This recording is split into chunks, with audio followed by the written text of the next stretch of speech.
हमारे 8 जो naval officers हैं जो वहाँ कतर की जेल में कैद हैं उनको छोड़ दिया जाएगा। कतर ने अरेस्ट किया था एक केस, इन्होंने केस ऑफ एस्पिनॉज, और अब सुनने में आया है कि जो इंडिया की मिनिस्ट्री ऑफ एक्सटर्नल अफेयर्स भी ये कह रही है कि उनकी जो डेथ सेंटेंस है वो रिड्यूस कर दी गई है।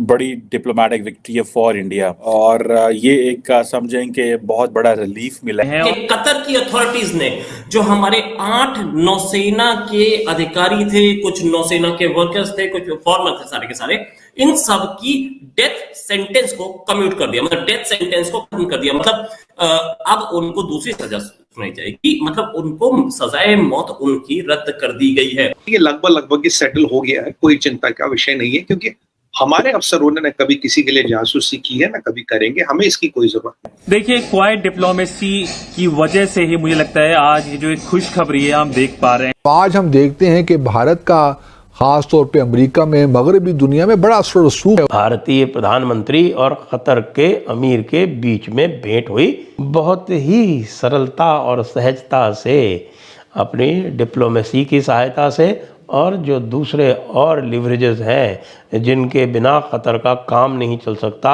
एक तरफ से तो उनको उपयोग में लिया। कोई दुनिया का मुल्क ऐसा नहीं है जहाँ पे पाकिस्तान को इज्जत की नजर से देखा जाता हो, कहीं पे नहीं देखा जाता, और उसकी वजह सिर्फ ये पाकिस्तानियों की अपनी बोंगियां हैं, अपनी, ना इनको अपना मुल्क चलाना आता है, ना इनको बाहर के मुल्क में जाके बिहेव करना आता है। अमीर ऑफ कतर जो थे उनकी दुबई में मोदी साहब से मुलाकात हुई थी, और मैंने तब भी ये कहा था, if you have been watching me, मैंने कहा था कि जो प्राइमरी एजेंडा था प्राइम मिनिस्टर मोदी के लिए कतर की अथॉरिटी से, वो यही था। और इंडिया ने बड़े, इसको जिसे कहते हैं ना, दौरे भी नहीं किए और काम भी निकलो।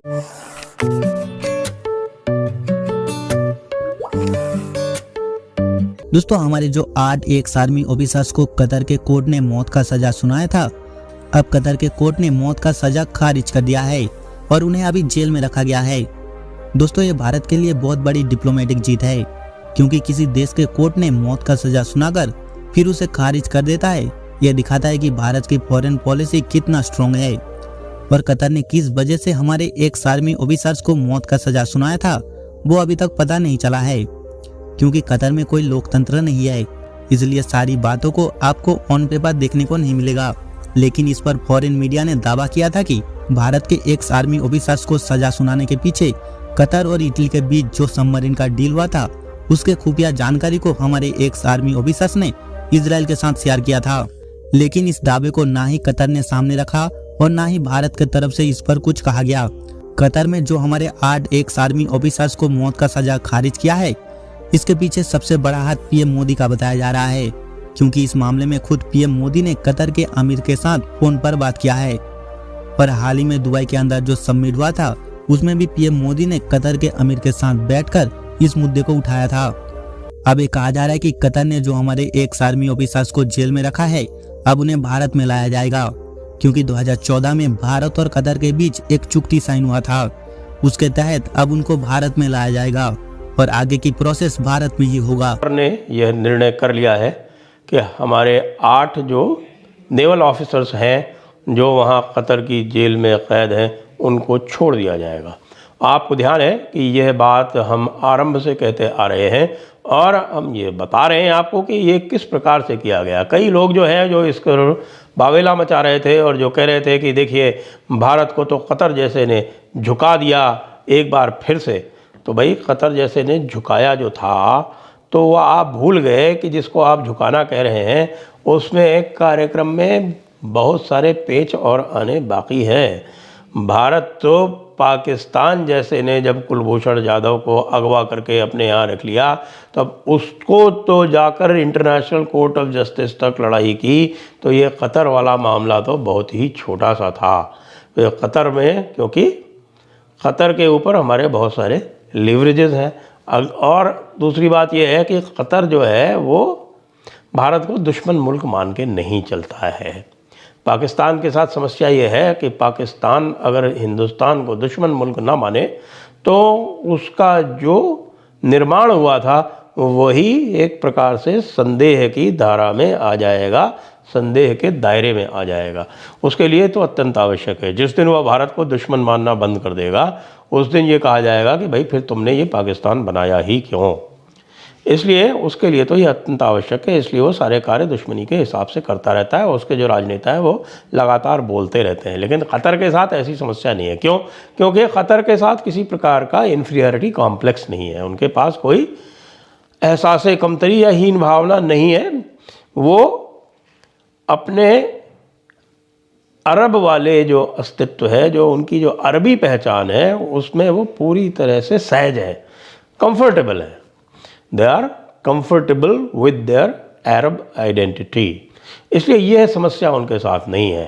पहले वो रहते थे काल कोठरी में, फिर काल कोठरी से उनको डबल बेड में शिफ्ट कर दिया गया, फिर डबल बेड से शिफ्ट करने के बाद जो है वो उनको बाहर निकलने की आज़ादी दे दी गई और फिर उसके बाद पूरे के पूरे उनको बैडमिंटन खेलने और बैडमिंटन खेलने के साथ साथ जिम, स्पा, पूरी तरह से एक क्लब की तरह उनको क्लब में रख दिया गया एक तरह से, और सारी क्लब फैसिलिटीज़ दे दी गई। और अब समाचार ये आ रहा है, सूत्रों के माध्यम से आ रहा है। देखिए हमारे सूत्र बड़े विश्वस्त होते हैं, आप देख ही रहे हैं कि ये सूत्रों के माध्यम से भी समाचार आ गया है कि क़तर के अमीर ने भारत को यह बता दिया है, सूचना भेज दी है कि भाई हम इनको छोड़ रहे हैं। अब ये ऑफिशियल अनाउंसमेंट होना अभी बाकी है, वो भी हो जाएगा, क्योंकि भाई इनको तो छूटना ही था।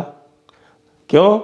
अब हम ये कह सकते हैं कि भाई हम जो है वो चौड़े में ये कह सकते हैं कि देखिए हमने क़तर को दबा लिया, लेकिन ये ना भूलें कि ये क़तर जो है वो ऐसे नहीं दबा है। किसी को भी दबाने के लिए प्रत्यक्ष अप्रत्यक्ष दोनों तरह के उपाय करने पड़ते हैं। खाली एक ही तरह का उपाय करके खाली धमकी से भी काम नहीं चलता। अरे भाई आप धमकी दोगे, ज़्यादा धमकियां दोगे और उसको भी पब्लिक में धमकी दोगे तो फिर वो भी, उसकी भी जो है वो एक अहंग होता है, उस अहम से वो फिर अगर उसका अहम चोटिल हो जाए तो फिर वो अहम चोटिल होके फिर वो जो है वो अड़ सकता है कि ठीक है कर लो कुछ भी, हम तो यही जो थी आई थिंक उसमें अमीर ऑफ कतर जो थे 1 दिसंबर if I am not wrong, emir of Qatar जो थे उनकी दुबई में मोदी साहब से मुलाकात हुई थी। और मैंने तब भी ये कहा था, if you have been watching me, मैंने कहा था कि जो प्राइमरी एजेंडा था प्राइम मिनिस्टर मोदी के लिए कतर की अथॉरिटी से वो यही था। और इंडिया ने बड़े इसको जिसे कहते हैं ना दौरे भी नहीं किए और काम भी निकलवा लिए। देखिए होता ये है कि फॉर एग्जांपल एक होता है doctor Jaishankar, national security adviser, वज़ीर आज़म, या कोई बंदा बार बार वहाँ पे जा रहा है और लेकिन गए कोई नहीं है वहाँ पे बगैर जाने के ही उन्होंने मसला हल कर लिया है। आगे और कुछ नहीं होगा। जी हाँ, ये भी स्टेटमेंट आया है कि आगे भी प्रयास जारी रहेगा, अर्थात जब तक उनको पूरी तरह से मुक्त करा के भारत नहीं ले आया जाता तब तक वो कंटिन्यू रहेगा। अभी की बात यह है कि अब उन्हें मृत्युदंड नहीं झेलना है और इसमें जो पूरी की पूरी भारत की जो डिप्लोमेसी है, जो नरेंद्र मोदी की जो कतर के जो अमीर हैं, अल थानी फैमिली के जो उनके अमीर हैं, उनसे जो उनकी वार्ता हुई वो भी बहुत महत्वपूर्ण थी। लगातार जो हमारे डिप्लोमेटिक प्रयास थे वो भी अधिक महत्वपूर्ण थे और जो दबाव की राजनीति थी वो उससे भी